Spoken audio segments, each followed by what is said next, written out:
एक बूढ़े भिखारी की अनोखी कहानी। हर दिन एक भिखारी दरवाजे के पास आकर भीख मांगता था और घर का मालिक हमेशा घर के बाहर आते ही उसे देखकर फिर जाया करता था। कई बार उसके लिए गालियां भी बकता। वो कहता, तू जिंदा ही क्यों है? पूरी जिंदगी ऐसे ही भीख मांगेगा क्या? धरती का बोझ क्यों बना बैठा है? और कभी कभी उस भिखारी को गुस्से में वह धक्का भी मार दिया करता। इतना कुछ हो जाने के बावजूद भिखारी के मुंह से सिर्फ यही निकलता कि भगवान तुम्हारे पापों को माफ करे। नुकसान होने की खबर मिली। सेठ बहुत परेशान था कि तभी उसके दरवाजे पर वही भिखारी आया। गुस्से में अपना आपा खोते हुए सेठ ने उस भिखारी को पत्थर दे मारा। पत्थर लगने के कारण भिखारी का सर फूट गया और उसके सर से खून बहने लगा। फिर भी दर्द से कराहते हुए भिखारी ने इतना ही कहा, भगवान तुम्हारे पापों को माफ करे। भिखारी वहां से चला गया। सेठ सोच में पड़ गए। भिखारी को पत्थर मारा, फिर भी उसने सिर्फ प्रार्थना की। सेठ का गुस्सा शांत हुआ। शेर का मन शांत हुआ। भिखारी का रहस्य जानने के लिए सेठ ने भिखारी का पीछा करना शुरू कर दिया। भिखारी जहाँ जहाँ जाता, सेठ उसके पीछे पीछे देखने की कोई उसको खाना देता है या नहीं। कोई उसको मारता, क्यों कोई अपमानित करता तो कोई गाली देता। लोग भिखारी के साथ चाहे जैसा व्यवहार करते, लेकिन भिखारी सबके लिए एक ही प्रार्थना करता, भगवान तुम्हारे पाप माफ करे। अब रात होने को आई थी। भिखारी अपने घर जाने के लिए लौटा। वो अपने घर पहुंच गया, लेकिन सेठ अब भी उसका पीछा कर ही रहा था। एक पुरानी टूटी हुई खटिया पर एक बूढ़ी औरत लेटी हुई थी। काफी कमजोर और बीमार लग रही थी।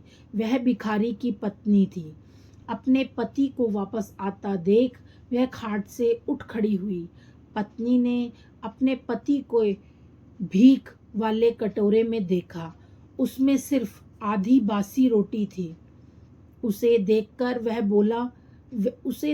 वह बोली, आज बस इतना ही मिला? और हाँ, आपके सिर से खून निकल रहा है, ये चोट कैसे लगी? बूढ़ा भिखारी बोला, आज बस इतना ही मिला है, किसी ने कुछ दिया ही नहीं। सब ने गालियां दी और एक ने नए पत्थर भी फेंका, इसलिए मेरा सर फट गया। एक गहरी ठंडी सांस लेकर बूढ़ा भिखारी फिर से बोला, यह मेरे ही पापों का फल है। तुम्हें याद है कुछ सालों पहले हम कितने अमीर थे? क्या कुछ नहीं था हमारे पास। हमारे पास हर चीज जरूरत से ज्यादा थी, लेकिन हमने कभी दान नहीं किया। और उससे भी बुरा हमने उस अंधे भिखारी के साथ किया जो हमारे द्वार पर भीख मांगने आया करता था। बूढ़ी पत्नी की आंखों में आंसू आ गए। वह बोली, हाँ, हम उस बेचारे अंधे के साथ बहुत बुरा करते थे। उसका अपमान करते थे, उसे खाने के लिए रोटी की जगह कागज दिया करते थे, उसका मजाक उड़ाया करते थे और कभी कभी मारा भी करते थे। मैंने कभी उसको रास्ता नहीं दिखाया। एक बार मैंने उसके मुंह पर मिट्टी भी फेंकी थी और वह हमेशा दुखी होकर यही कहता कि भगवान तुम्हें तुम्हारे किए की सजा देगा। भगवान तुम्हारे पापों की सजा जरूर देगा। उसका श्राप सच हुआ और हम इस दुख भरी जिंदगी में आ गए। भिखारी बोला, हाँ, उसका श्राप सच हुआ, इसलिए मैं किसी को बद्दुआ नहीं देता, चाहे कोई मेरे साथ कैसा भी बर्ताव करे। मैं हमेशा उसके लिए प्रार्थना करता हूँ। मैं नहीं चाहता कि कोई भी हमारे जैसे जिंदगी का अनुभव करे। किसी को भी हमारे जैसे दुखों का सामना करना पड़े। वो नहीं जानते कि वह कितना बड़ा पाप कर रहे हैं। इसलिए अनजाने में हुए पाप की ऐसी सज़ा किसी को भी नहीं मिले। मैं नहीं चाहता। सेठ वहीं पर छुपकर यह सारी बातें सुन रहा था। अब उसे सब कुछ समझ में आ गया था। भिखारी और उसकी पत्नी ने वह आधी रोटी मिल बांटकर खाई और भगवान को धन्यवाद बोलकर सो गए। अगला दिन बड़ा भिखारी फिर से भीख मांगने गया।